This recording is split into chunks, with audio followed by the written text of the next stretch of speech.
I tried to explain to the one that had arrested me, we have a ticket, we've got to get on that plane in just a couple of hours and go to Bangkok. And he had answered to me, impossible. There's only one man in this country that can get you on that plane, and he is the invisible man. Now, I don't know what he meant by that. I suppose it meant that he's hard to find. I don't know what he meant, but that's what he said.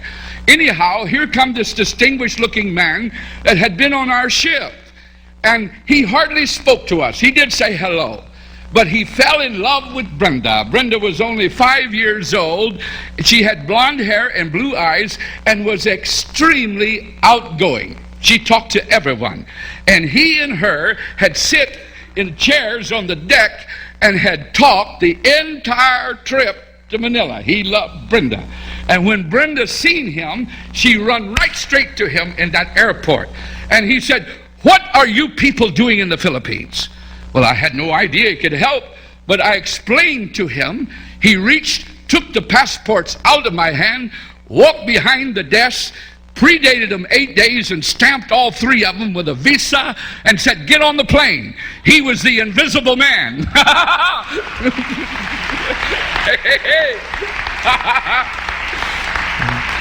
And when he did that, the guy that had arrested me looked at me and he said, incredible, incredible. And by this time I was feeling pretty cocky. So I looked back to him and I said, incredible, incredible. Well, they had already taken away the stairs to the plane, and they had to reopen the door and push the stairs up and get us on. And back in those days, everybody dressed sharp when they was flying on an airplane. Today, they look like they jump out of bed and wear their pajamas to the airport. But not then. But Shirley and I and Brenda were the first worldwide hippie travelers. I had no suit coat. I was wearing a sports shirt and the same pants for 8 days. And she was wearing the same dress. We had washed it out every day. It used to be blue. I don't know what color it was by that time. Anyhow, we got on that plane and we flew to Bangkok. And when we arrived in Bangkok, we held to the back of the line to be as inconspicuous as possible. And so when we finally got up to immigrations and the authorities, they were dressed in white uniforms, sharp as they could be, brass on their hats and their shoulders, and they looked us up and down, and believe me, they were not impressed. And finally, he said to me, where is your luggage? I said, right here, one little overnight kit. He said, how much money do you have to declare? I said, I have $1. I was too proud to tell the missionary I didn't have any money, and I only had $1 single in my pocket. And I didn't tell the missionary about it at all. He probably couldn't have done nothing about it anyway. But anyhow, he said, just how long do you want to stay here? I said, 4 years. He said, I think we have a problem. He said, I'm going to give you a short tourist visa, and then you must go to immigrations and work this out. Well, I had baptized a man in America who had a parochial school in the middle of Bangkok of over 2,000 students. But I couldn't even think of his name. I couldn't pronounce his name. His name was Bunmark Gitisan Watanajan, and I couldn't think of it. I couldn't spell it, and I didn't have a telephone number or anything. And Bangkok was a city of 4 million people. And I did not know where to go. We had no address, nothing. Everything was in the suitcase on the ship. And I told Shirley, I know he doesn't live here at this airport. And with and I had seen pictures of his parochial school. And so for $1, in those days, we could get on the shuttle bus for 50 cents each, and Brenda was young enough she didn't have to pay. So we just had enough money. And they delivered all of the passengers to the hotels, and the man that was driving the shuttle couldn't speak one single word of English, not one word. And the tour guide, she could speak English, but not enough to understand my situation. She couldn't comprehend why I didn't tell her where to go and why I didn't get off of that bus. She couldn't comprehend it. I couldn't make her understand what had happened. And finally, after everyone was delivered, she said to me, "Where you go?" I said, "I don't know where I go." I was sitting watching out the windows trying to see that school. I had seen the picture of that school. and finally she said, "I can't drive you all day." I said, "Well, I don't know what to do." She said, "Well, I go airport." I said, "Well, I go airport too." And she said something to him in Thai that I would understand perfectly.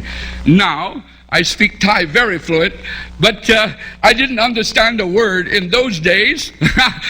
And she said something to him. He drove one single block, turned one block to the right, and there was that school in the middle of 4 million people.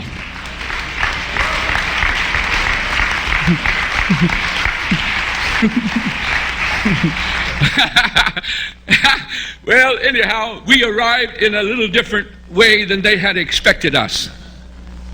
And finally the day came when they were bringing us over to the school to introduce us to the students. But I was still wearing the same clothes. The Thai people are so tiny. They weigh a man weighs 130 to 50 pounds.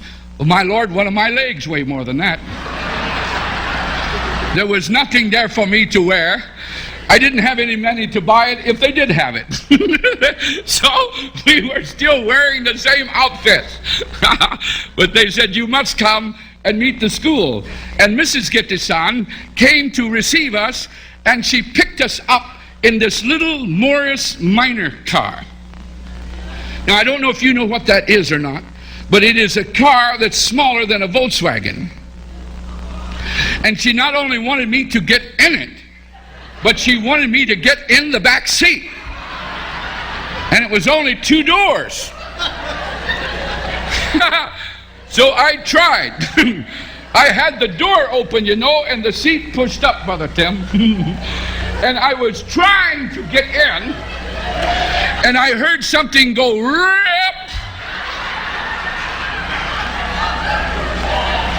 And I got in and sit down, and my wife got in and sit down beside me.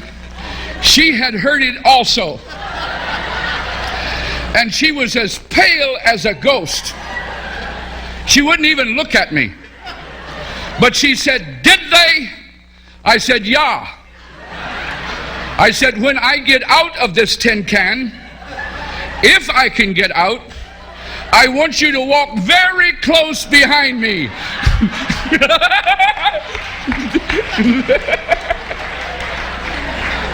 Yay. And so when we arrived, here is 2,000 kids standing at attention, waiting for the VIP to arrive.